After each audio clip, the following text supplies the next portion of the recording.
Olá, galera do nono ano! Sou Adriana Pires, professora da Rede Estadual de Ensino do Rio de Janeiro.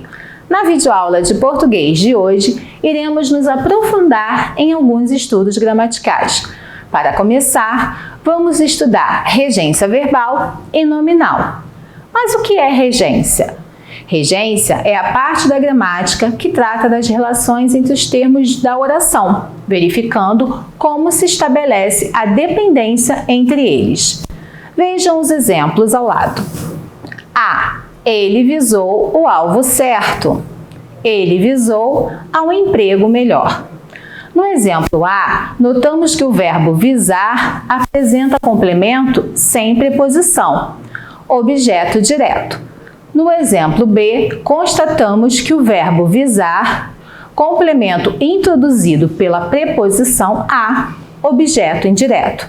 Damos o nome de regente ao termo que exige complemento e de regido ao complemento.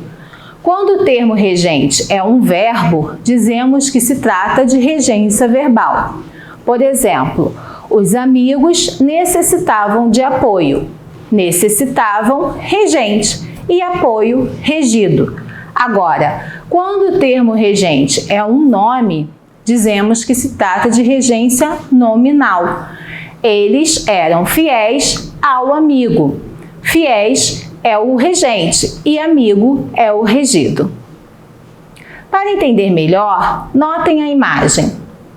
Diferença entre regência verbal e nominal. Regência nominal, o termo regente é um nome. Exemplo, os pobres têm necessidade de ajuda. Necessidade, termo regente, é um nome. De ajuda, termo regido. Regência verbal. O termo regente é um verbo. Exemplo, os pobres necessitam de ajuda. Necessitam, verbo transitivo indireto. Termo regente é um verbo. De ajuda, objeto indireto. Termo regido. Entenderam? Que tal ver exemplos de alguns verbos e entender como eles são regidos? Alguns, conforme o seu significado, podem ter mais do que uma forma de regência. Assistir. Letra A. Com o sentido de ver, exige preposição. Que tal assistirmos ao filme? Letra B. Com o sentido de dar assistência, não exige preposição. Sempre assistiu pessoas mais velhas. Letra C. Com o sentido de pertencer, exige preposição. Assiste aos prejudicados. O direito de indenização. Chegar. O verbo chegar é regido pela preposição a. Chegamos ao local indicado no mapa. Essa é a forma padrão. No entanto, é comum observarmos o uso da preposição em nas conversas informais, cujo estilo é coloquial. Chegamos no local indicado no mapa. Obedecer. O verbo obedecer é transitivo indireto. Logo, exige preposição. Obedeça ao pai. Na linguagem informal, entretanto, ele é usado como transitivo direto. Obedeça ao pai. Claro que esses são apenas alguns, mas na sua OE você encontrará outros exemplos. Ainda sobre regência verbal, vejam a seguinte imagem.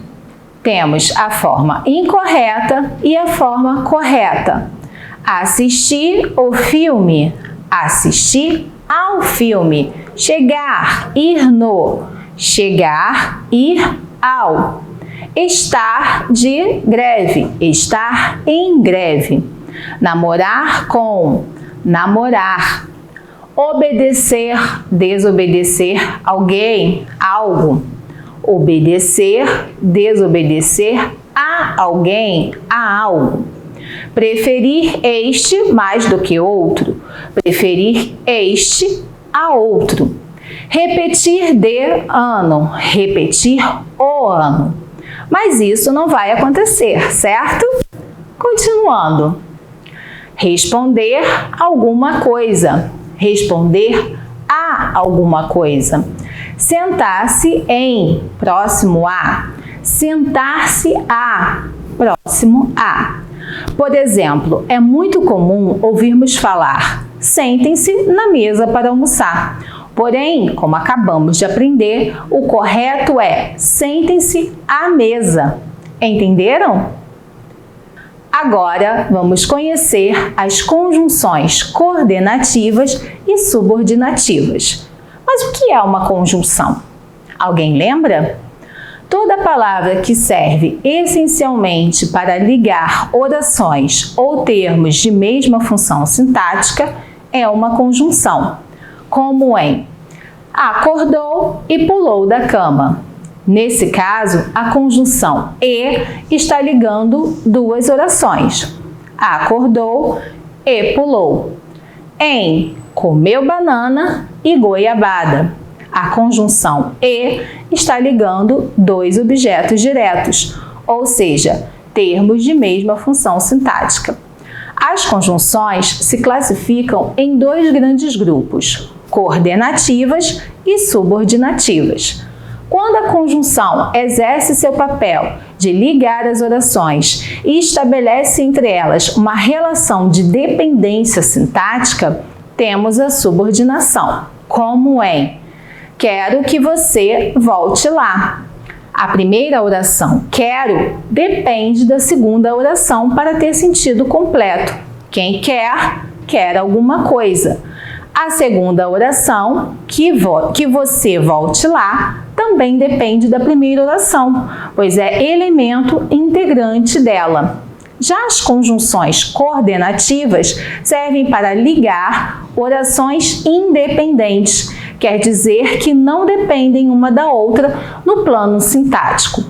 Pensem no exemplo: caiu e levantou-se. A primeira oração, caiu, possui sentido completo, tem existência independente. O mesmo ocorre na segunda oração, levantou-se.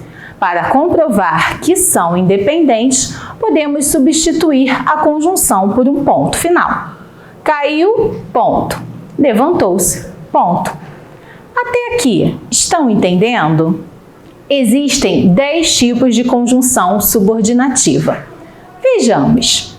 Integrantes são introdutórias de orações subordinadas substantivas, que, se, como, etc. Exemplo: não sei dizer se ele chegou.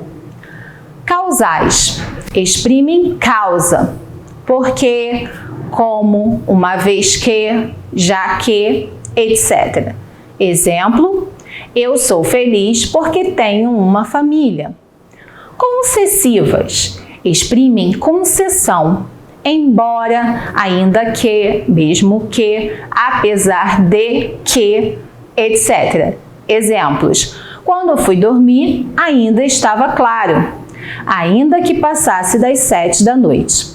Apesar de estarmos refletindo mais sobre a economia do país, os juros só têm aumentado. Condicionais exprimem condição ou hipótese, se, desde que, contanto que, caso, se, etc. Exemplo: avise-me caso eles já saibam da nova lei. Conformativas exprimem conformidade, conforme, segundo, como, consoante. Exemplo: conforme ia passando o tempo, meu corpo cansava cada vez mais. Comparativas estabelecem comparação, como, mais do que, menos do que, etc. Exemplo: estou mais feliz hoje do que ontem. Ele chorou como quem tivesse perdido algo de muito valor sentimental.